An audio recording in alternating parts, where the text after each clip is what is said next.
Every page is a different chapter. Amazing. Bismillahir Rahmanir Rahim. In the name of God, most gracious, most merciful. Next page. Bismillahir Rahmanir Rahim. In the name of God, most gracious, most merciful. Bismillahir Rahmanir Rahim. In the name of God, most. Every page is every chapter, different page. Every page. Bismillahir Rahmanir Rahim. In the name of God, most gracious, most merciful. Bismillahir Rahmanir Rahim. In the name of God, most gracious, most merciful. In whose name is he speaking? In the name of God, most gracious, most merciful. Look how this prophecy is fitting the Holy Prophet Muhammad. It's fitting him like a glove. We don't have to pull, stretch, hook or by crook trying to prove your case. We don't have to do that. It's fitting him like a glove. Every word, every chapter begins in the name of God, most gracious, most merciful. In the name of God, most gracious, most merciful. Amazing, amazing. So I says, you know, what we have to do, find out, what is this man out to teach you? What is he telling you? Why don't you investigate? Why don't you make sure? What does he say? What is he telling you? He's not telling you that Jesus is not God, but I am God. He's not telling you that Jesus is not the Son of God, but I am the Son of God. He's not telling you that Christ didn't die for your sins, but I am going to die for your sins. Nothing. He's inviting you to the religion of God. Worship God, the Father in heaven, who is the only God, who is the real God.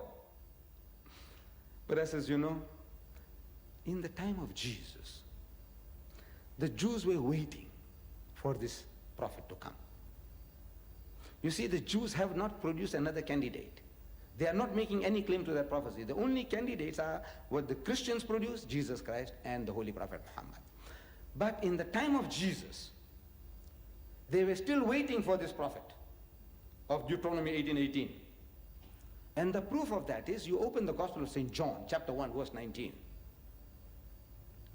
And you read there that the Jews sent Levites and priests, learned men, to go to John the Baptist, Yahya alayhi salam, who was in prison, to ask him, who art thou? Who are you? Because the Jews had a number of prophecies. 3. They were waiting fulfillment of 3 prophecies in the time of Jesus. They were waiting for the coming of the Messiah. Masih, Christ, translated Christ. Masih, translated Christ. They were waiting for the coming of the Messiah. But they had another prophecy side by side that with the coming of before the coming of the Messiah, Elias must come first. Elias is a prophet supposed to have gone up into heaven by a whirlwind. And before the coming of the Messiah, this man Elias must come first. So when Jesus claimed that he is the Masih, the Messiah, Christ, they said, where is Elias? So he points out to John the Baptist, Yahya alayhi salam, that John the Baptist is Elias, or in the spirit of Elias. So they were not satisfied with Jesus' recommendation. So they go to John to make sure whether he is what Jesus is telling him to be. So they ask him, number 1, first question, art thou that Christ, the one we are waiting for? Masih, are you that? Now Jesus was the Christ, we believe that. So he says, no, I am not. He is not that Christ. There can't be 2 Christs at the same time. Then they ask him, art thou Elias? Then he says, I am not. Now this is giving a lie to Jesus. Jesus says that John is Elias, and John says, I'm not. Now, who is speaking the truth? Both are mighty messengers of God. According to Jesus, John the Baptist was the greatest of the Israelite prophets. Jesus said, among those born of women, there is not another greater than John the Baptist, Yahya alayhi salam. The greatest man among the Jews, the greatest prophet among the Jews is Yahya alayhi salam, John the Baptist. And this greatest man, according to Jesus, says, I am not what Jesus is saying. So, one of them is not speaking the truth. Can we take sides? No. How can we say that Jesus was speaking a lie? How can we say that Hazrat Yahya alayhi salam was speaking a lie? I said, look, this is the problem for the Christians. Please don't enter into that. It's not our business. Let them solve that problem between Jesus and John. Who is speaking the truth? We don't want to know. But what we are looking for is, they ask him, art thou Elias? And he says, I'm not. Then they ask him a third question, art thou that prophet?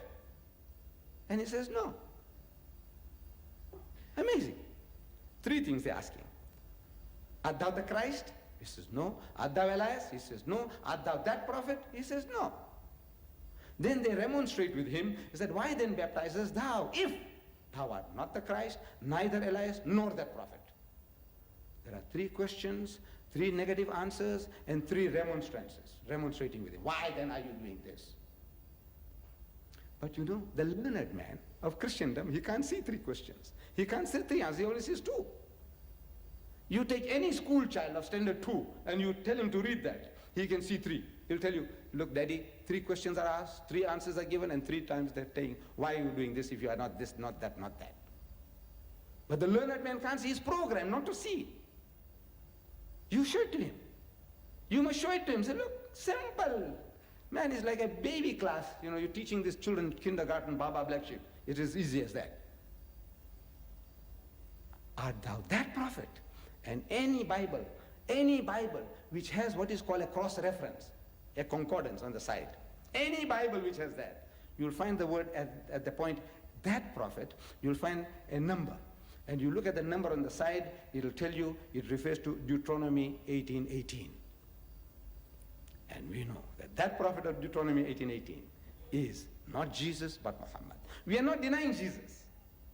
We believe that he was one of the mightiest messengers of God. We believe in his miraculous birth. We believe that he was the Messiah. We believe that he gave life to the dead by God's permission, and he healed those born blind and the lepers by God's permission. And we are not going to dispute the 1,000 prophecies they're talking about the coming of Christ. We are not disputing a single one of them. What we say is that this prophecy of Deuteronomy 18:18 does not refer to Jesus, but it refers to Muhammad. That is all. Now, you have to master this. And Jesus Christ gave them a test, which would like them to apply. He said, for there shall arise many false prophets and false Christs, who will show you great signs and wonders, miracles. False prophets can do that, he says. Many false prophets and false Christs, who will show you great signs and wonders. If it were possible to deceive the very elect, even the chosen one of his can be deceived. Such miracles they can perform. Then how are you going to know the true from the false? He said, by the fruit you shall know them. What do they produce? By the fruits you shall know them. Do men gather grapes from the thorn or figs from the thistle? Do they? He said, no. Every good tree will be good fruit, and every evil tree will be evil fruit. Judge them by the fruits. By the fruits ye shall know them. We are not paragons of virtue, we Muslims. We are not. Let's admit it, that we have our black sheep like any other community. But, and I can boast, and I have been boasting, and I have not been contradicted, that my people, the Muslims of South Africa, we have the lowest alcoholic consumption in the country. We don't say we have no drunkards. We have our black sheep, our drunkards as well, who might drink any other Christian or Hindu under the table. We have them too. But we have the lowest alcoholic consumption in the country. We have the lowest gambling rate in the country. We have the lowest prison rate in the country. We have the lowest divorce rate in the country. We have the lowest suicide rate in the country. And we have the highest charity rate in the country. With what God has given us, we are the most charitable of people. We are the most hospitable of people. We are the most sober people in everything. Though we are not paragons of virtue, we have our black sheep, we have to admit. We have our crooks and cutthroats too. But as a people as a whole, there is not another nation or community in this country that can show a candle to us that we are better than you. What did it? This man's teaching. Forget everything. Remember this one thing, that at the present moment, there are 1,000 million Muslims in the world. 1,000 million Muslims, 1 billion. And we as a people as a whole, we don't drink alcohol. We are the biggest society of teetotalers in the world. People who don't imbibe alcohol. Biggest society in the world are the Muslims. Despite all our drunkards, we are still the biggest society of people who don't touch that stuff.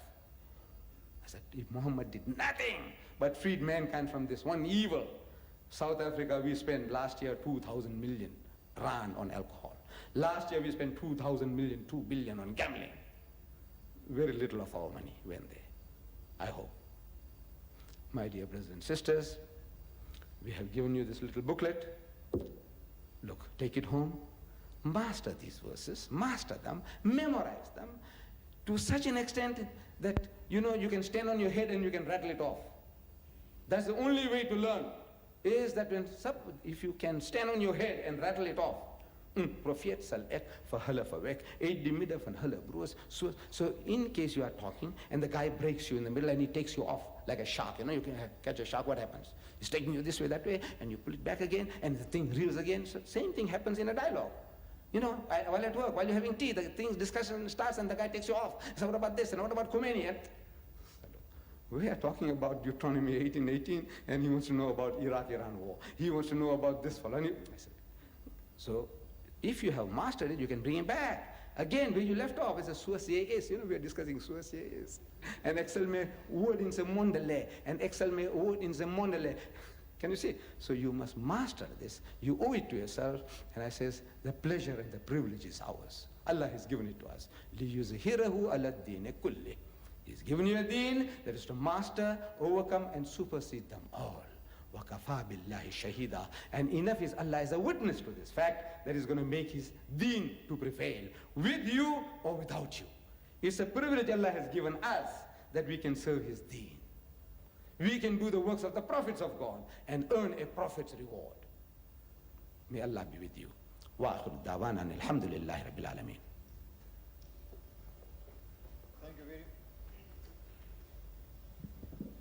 Thank you very much, Brother Ahmed Deedat.